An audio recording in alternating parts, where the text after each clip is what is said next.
Yes, people, we're back again. PE, Princeton. Obviously, it's international break, so we're gonna switch it up a bit. We're not gonna do no reviews, previews, all of that, ratings. Today, what I want to talk about is what is Ethan Nwaneri's best position? Let's go. So here, obviously, you've seen the title of the video. I want to talk about Arsenal's young talent, Ethan Nwaneri. I just want to get into what we think his best position is. Um, Whether it's an Arsenal fan, an England fan, just even a neutral. Like I want to know what people think. I want to know what you think his best position is. All right, so I'm looking at Nwaneri's profile here. Yeah, so obviously he's come up through the Arsenal Haylen system, attacking midfielder slash winger. That's what they've profiled him as, and it looks like he's done most of his work in the youth team as an attacking midfielder. Yeah, so a midfielder that's just behind the strikers, and he's mostly renowned for his ball striking and his dribbling. It was a 22-23 season when Arteta brought him on. I think it was around the end of the season. Can't remember what game it was, but I remember like it was the black and gold kit, and I remember like they said, yeah, this is the youngest player to ever step into the Prem. So just off that, it was like, all right, cool. Either a lot of pundits, I remember them saying, oh, this is Arteta's ego, whatnot. But I won't lie. From what we've seen him produce last season, you can definitely say that it's more. It was more than Arteta's ego. This was a talent that they had to show him some sort of pathway. They had to show him that, listen, look, you can be on this pitch. So yeah, and I think the same thing with Dauman. Now people have gone past that. Oh, it's Arteta's ego, and they're understanding that, yo, when you got a talent like that, you need to nurture it, you need to protect it, and you need to do your best to show them that there's a chance, there's a pathway to get into this first team, because clubs left, right, and centre will come in for them. You already see what happened with Rio, Chelsea, and Liverpool. Now look, he's scoring last-minute winners at St James Park. Life, it could be as fast as that, as fast as that. But anyway, this is about Ethan Nwaneri. Ethan Chediebere. I never knew. Ethan Nwaneri, his best position. Now, I feel like where we've seen him blossom the most is off the right wing. We've got numerous clips, we've got numerous cameos of him coming on, playing on the right wing, coming on for Saka and cooking, whether he's taking on his man, just exciting the crowd, or I want to say like he low key already mastered that kind of back post cross that Saka does. The cutting and whip, he's got that already in his locker. That wasn't even, yeah, Robin Street. That's what me and the man them call it. When he goes down Robin Street, he's got it. He's got it in his locker. I can't lie. There was times when some people were saying, yo, he's better than Saka. And obviously this happens as Arsenal fans, this happens every season. Someone comes out, they're better than Saka, and then obviously the consistency, the quality just prevails. Saka's just, he's too much. But what we can say is that from the small cameos we saw from Ethan Nwaneri, he definitely has the potential to be just as good, or if not better than Saka. A lot of people fell in love with him in that position. When you growing up in the youth teams, like obviously you're gonna have your position, but when you're trying to get into the first team, you're just trying to break in. You're just literally trying to break in. Saka broke in as a left back and had to work to a position that makes sense for him. And I'm actually not. I need to actually do my research on that. I'm not sure of Saka's position in the academy. In fact, let's research it. But even in the academy, it says most notably as a left back in his early development. Personally, I don't know if that's true. I don't know if he was a left back in the academy. But what I'm trying to say is that you can be a position in the academy, but then when you come into the team, I'll give a better example. Trent Alexander-Arnold. Obviously, everyone knows he came up as a midfielder in the youth team, and obviously he was an amazing talent. That's how he got to the first team as a midfielder. But his attributes were better used at right back. and it turned out he ended up being one of the best right backs of this generation. He's got to move to Real Madrid. Do you get what I mean? That don't just he's a Galactico. Do you get, yeah? So sometimes, yeah, you can play a position in an academy, but when you get to the big boy football, a different position suits you better. So I think a lot of people prefer him on the right wing, and personally, I'm not mad at that. That's what we've got the biggest sample size of. That's where we've seen him play the most. That's where we've seen him cook the most. That's what we're visualizing. We can almost imagine it when it's like, oh, even when Yeri's coming on. Do you get what I mean? So I think right wing for me, I can't lie. I personally think that is his best position for now. And I say Nwaneri is more talented than Noni Madueke. So if you got anything about you, Ethan, when you do come in on that right wing, you'll just show everyone that, yo, we didn't even need a backup for Saka. We already had someone just as good to challenge him for his position. So, yeah, that's what I wanted to say to add on with right wing. Next position, yeah, is attacking midfielder. So, as an attacking midfielder, Ethan Nwaneri, he kind of reminds me of. So there's different. Obviously, as you know, you can play in the same position, but be a different type of profile. Like you can be a striker and be a target man, or a false nine, or a winger and be a playmaker winger, or a winger that drives down the line, goes at his man, all of that. So I feel like with attacking midfield as well, there's different ways that role can be played. And I feel like the reason a lot of people like Ethan Nwaneri in attacking midfield is all right. One is it's his original position, so you like to think this is the place he's most comfortable. This is where we're gonna see him at his best, yeah. And two, he has that kind of that Musiala, that Foden, that they can half turn on the ball in the middle of the pitch, skip past the player and drive down the heart of a team, send it, you know what I mean, like that kind of run that just sends fear, shiver down defenders' spines, like they're tracking back, like, oh, is he gonna go left or right? I feel like he's got that in him. But what I think he needs to develop is that final pass.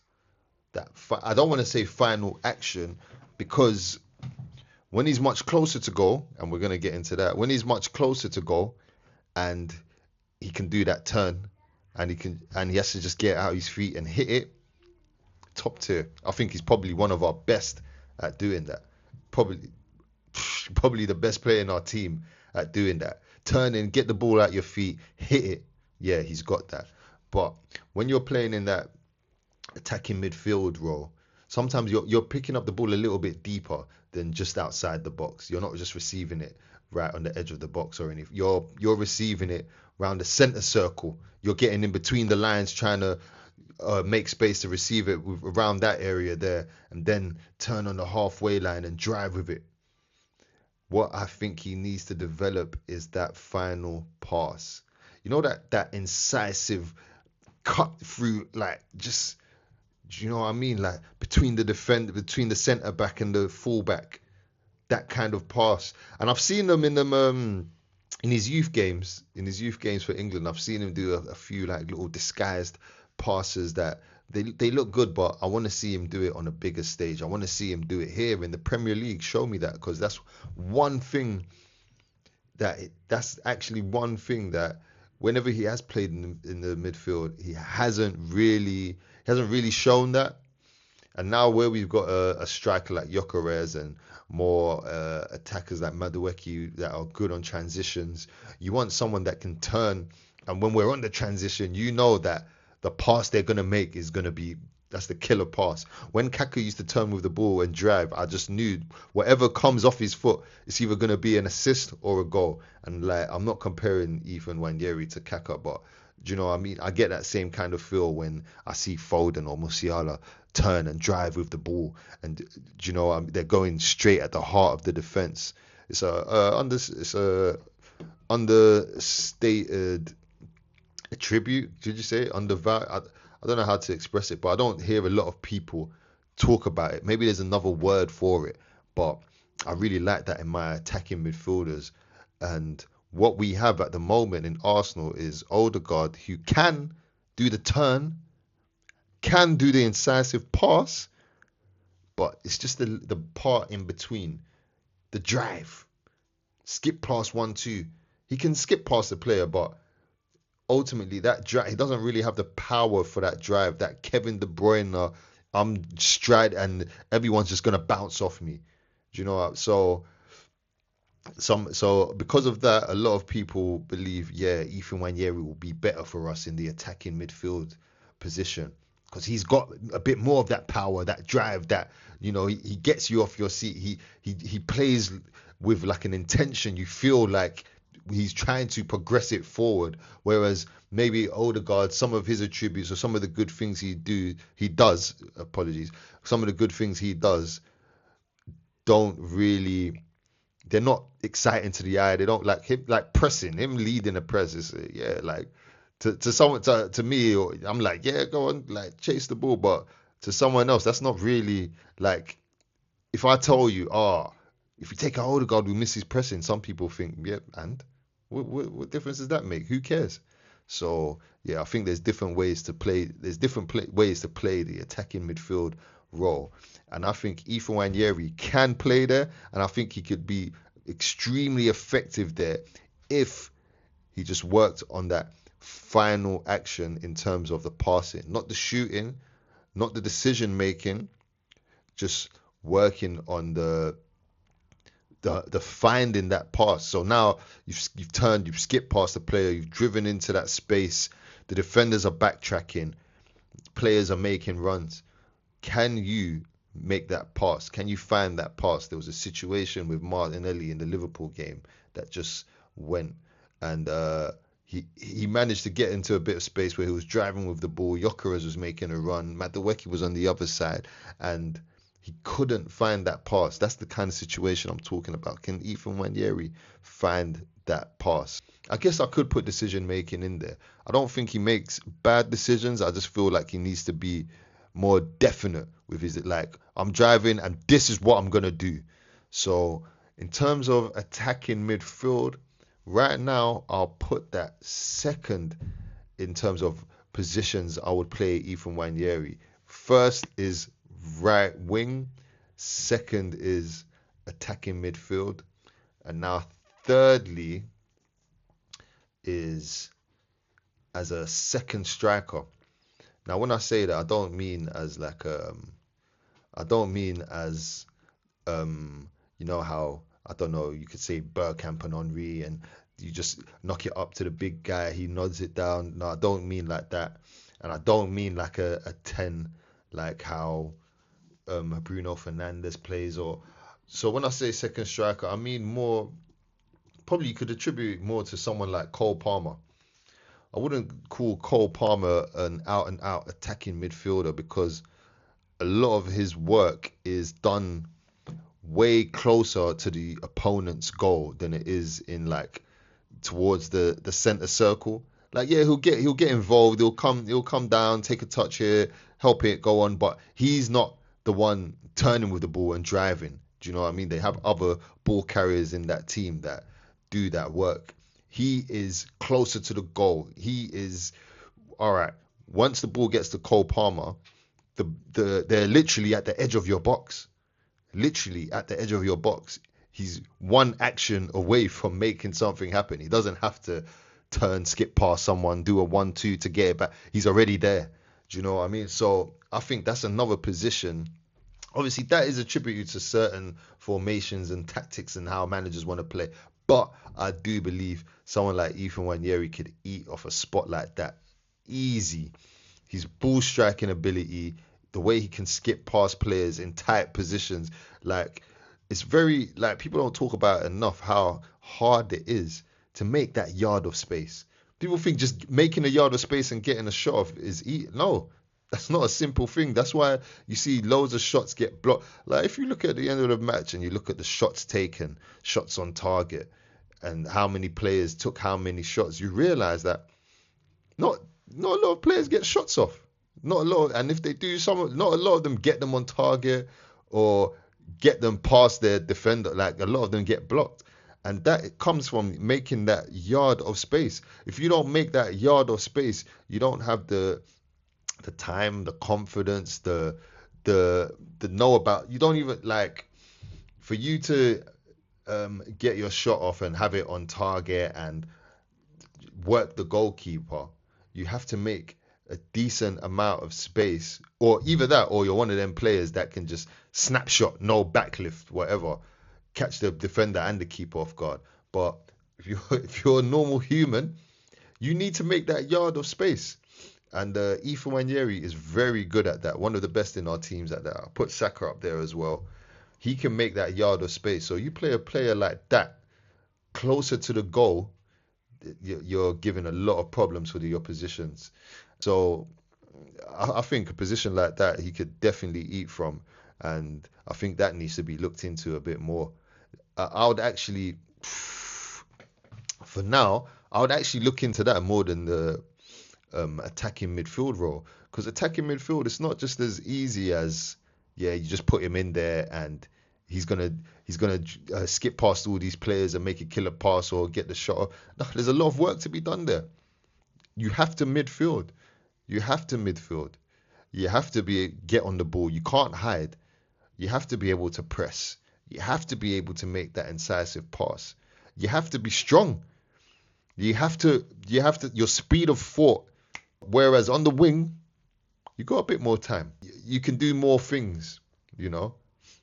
In that second striker role, it's all instinct. It's all instinct. When you get the ball, it's make something happen.